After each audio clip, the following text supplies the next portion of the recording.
we go. This land is our home, and we'll fight this together. We're a nation united in grace. Hi, I'm Russell Curtis and I'm a musician. I have currently released 2 singles and I'm about to release my debut album this year. I also own a bar called Rockefellers, which is basically a platform for all new up-and-coming musicians and bands to showcase their talents. Because I believe Malaysia is ripe with talent and it's just a matter of time before people realize that. I've always been a person who loves music, but coming from a musical family, it's very common, Asian family, Asian mentality. They want music is not a profession, not something that you can actually think of. So it was not until much later that I got into music when a friend of mine enrolled me in a band competition, and a competition which I didn't think I would go very far in. That was Blast Off on AstroHits.tv back in 2005, which resulted in me quitting my job, and we actually went to the finals, won runner-up, and as they say, the rest is history. I've been playing music ever since.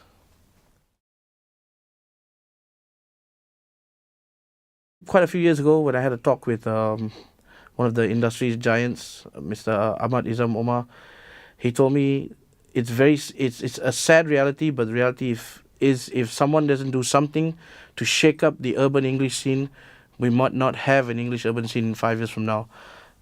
Looking back now, it's been about 5 years since we had that conversation, and I'm glad someone did something to shake it up. I can't tell you who exactly, but it's just like a domino effect. People have really started to open their eyes with social media and YouTube. People are seeing what everyone else is doing on other parts of the world, and they realize that we really have to step it up. And people are taking their craft a lot seriously now. It has. I did write a song called United in Grace, just basically a call for unity and for Malaysians in general to, quit asking what race, and what we need is more grace. Bearing in mind that this too shall pass, and we shall rise above it.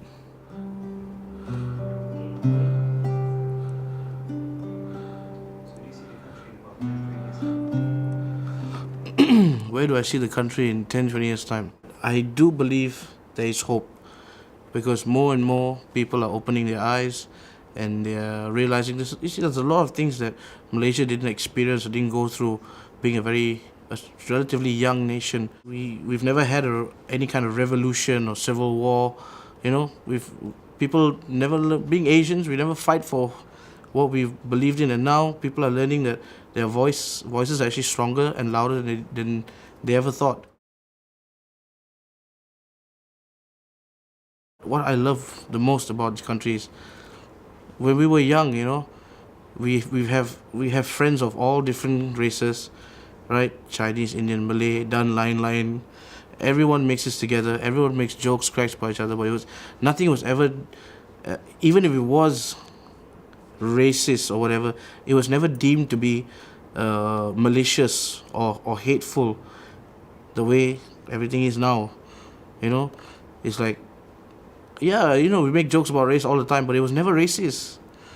Race was never a concern. I have Malay friends who I love more than my Indian friends or Chinese friends, and I have like Chinese guys who I would kill for. It never mattered before, because we grew up together, and that's the beauty of Malaysia, and of course the food lah. Something. Can you figure out what key you want to sing it now? Something. That was the key, right? Something is wrong with my baby. Oh. Something is wrong with me. Oh.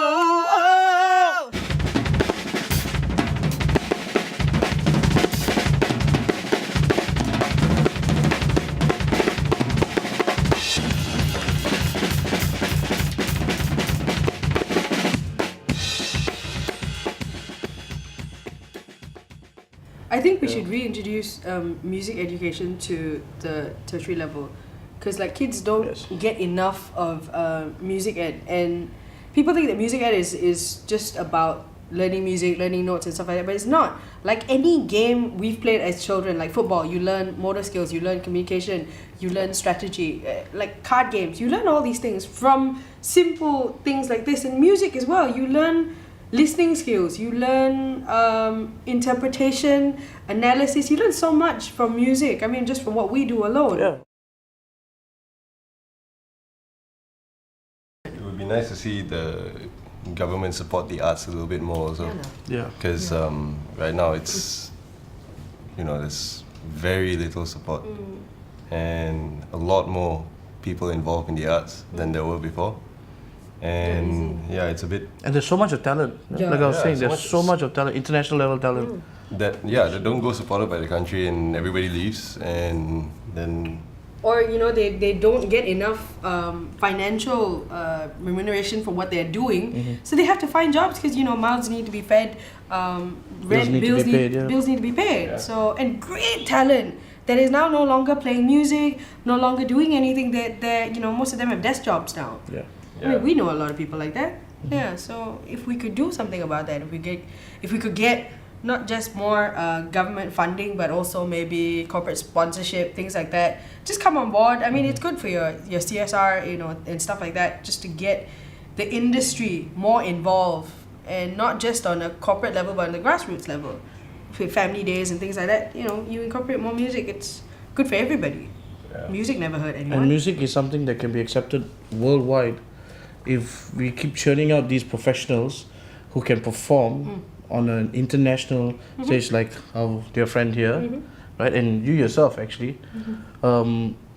It not only puts Malaysia on the map, but You have to. it's almost like an industry of our own that we can be very proud of.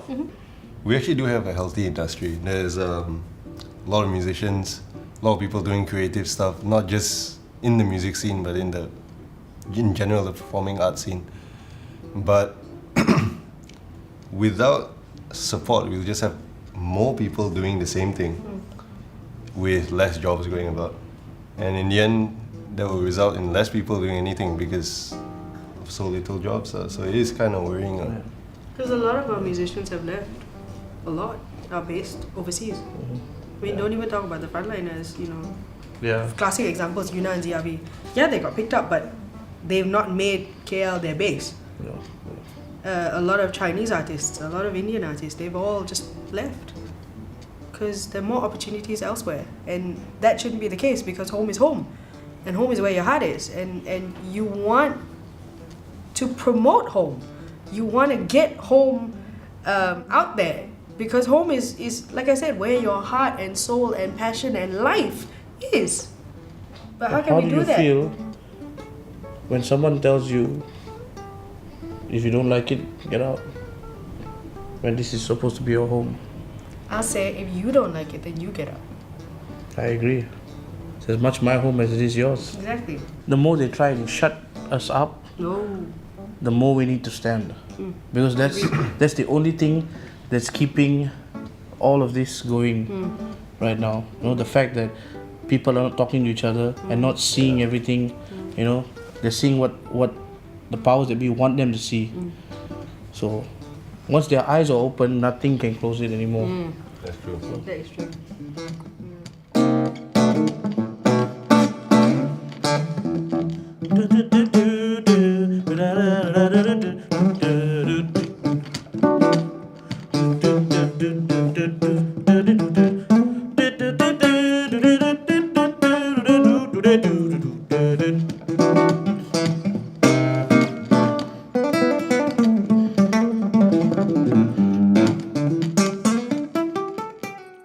Russell's kind of music is very much him. He grew up with R&B, a bit of soul, a bit of blues, and it reflects in his songwriting. I like his soul as a musician, as a songwriter, and the other thing I like about him is he's not stubborn.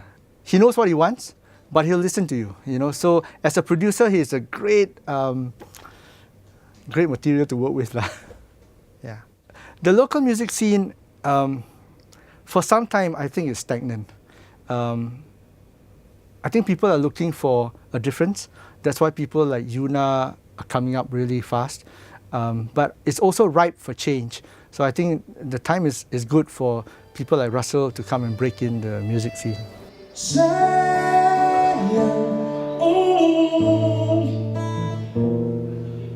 Don't know what you've done to me. I'm happy as I'll ever be. I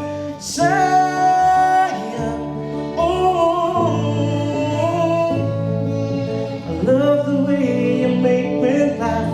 You'll always be my better half. I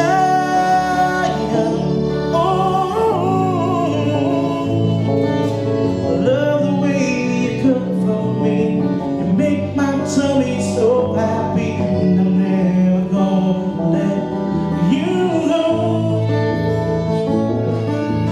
I just wanna let you know.